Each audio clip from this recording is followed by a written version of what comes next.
Hey there, I'm Brandon, and this is the Dirt Church Devotional. Is it, is it just me, or has anybody else noticed that being an adult is really just a lot of winging it? Well, you really don't get any training for being an adult. You might go to school or college or trade school or something to have a career. You want to be a mechanic, or you want to be an architect, or you want to be a software developer or something. You might go to school and get training for that. But no matter what you go to school for, or trade school, or whatever, college for, uh, it doesn't prepare you for being an adult. It just prepares you for a particular specialty. To be an adult, you just wing it, and you're going to be an adult a lot longer than you're probably going to work in any field. The only training that we get for being an adult is being a kid. I mean, think about that. You're born, you're a baby, whatever. You grow from that into being a toddler. You grow from being a toddler to being a kid. Go from being a kid to being a teenager, and all of this is just training for being an adult. And you just go from being a kid, winging it with little things, little things and small responsibility to your parents, whoever's looking out for you, to being an adult, winging it on bigger things with bigger responsibility and bigger consequences. How well. Anyway, that kind of leads into what I wanted to talk about this morning. In my devotions this morning, I was reading in 1 Samuel chapter 17, which is about David and Goliath. And David and Goliath is probably one of the most popular Bible stories out there. Lots of people like the story. I think even people that have probably never read the Bible before, they like the story of David and Goliath. They reference it. It gets a lot of reference out there in the secular world about David taking on Goliath.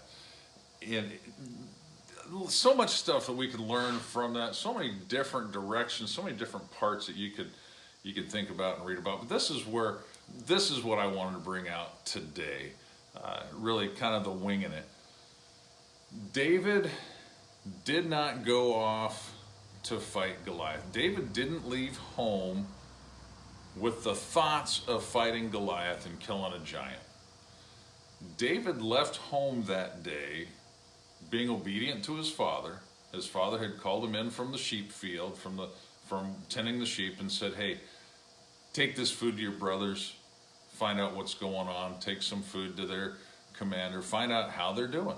And that was what was on David's heart. That was his plan. He was just going to deliver some food to his brothers. He's going to go and see what's going on in the battle, see how they're faring, and bring back a report to his dad. That was it. So he loaded up the food and he headed out there.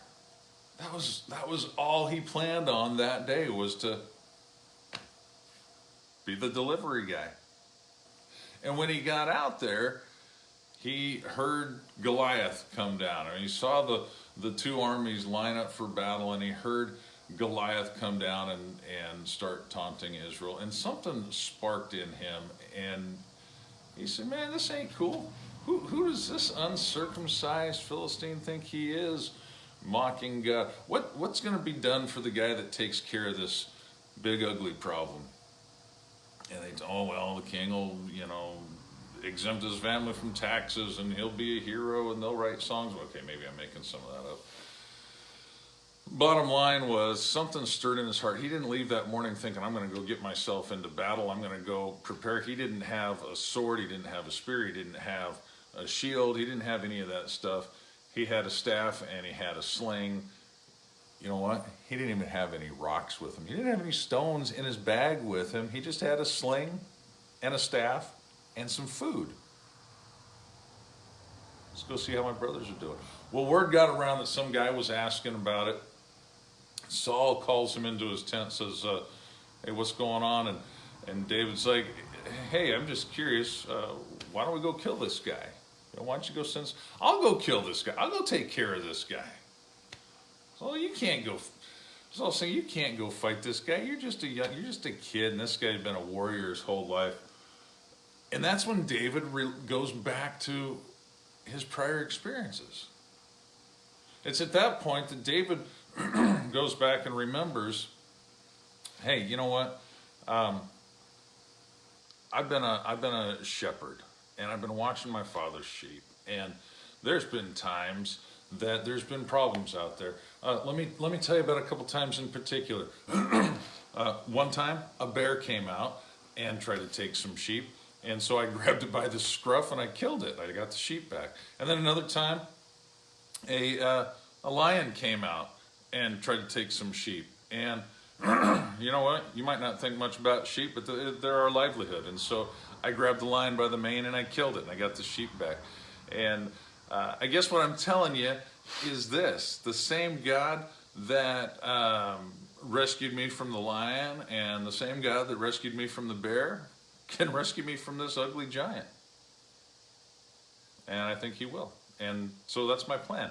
You know, I didn't come here with a plan today to get in a fight, but there's a fight and I'm willing to do it. Somebody needs to take care of this thing.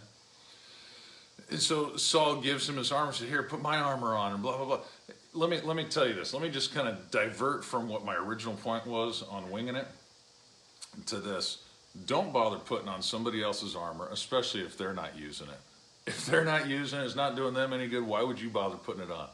Go with what God gave you. So that's what David did. He went down, he grabbed a couple of rocks, and he went out and he fought Goliath, and he killed Goliath, and he delivered the people of Israel from the problem. Here's my point. I think we spend an awful lot of time worrying about, well, how am I going to deal with this problem if it ever comes up? And how am I going to handle this problem if it ever comes up? You know, when I was a kid, I'm kind of embarrassed to say this, but this actually happened. When I was a kid, I would ride my bicycle, and every once in a while I would practice riding a bicycle with only one leg, just in case I ever lost a leg. I don't know why that thought was in my mind. Maybe because I've got an uncle that's a triple amputee. But really, it was kind of a waste of time for me to sit there and ride a bicycle with just one leg. And I'd switch legs on occasion because, well, what if I don't lose my right leg? What if I lose my left leg? I have never lost a leg. I don't have a plan on losing a leg. I don't have a plan on losing any of my limbs. I don't practice just in case I lose a limb anymore. And as silly as it may sound, I think a lot of Christians go around practicing for stuff that may or may not ever happen, getting worked up about stuff that might not ever happen. How about if you do this? How about if you just go along with life, winging it, trusting the Lord, being prepared that, hey, you know what? He's got my back.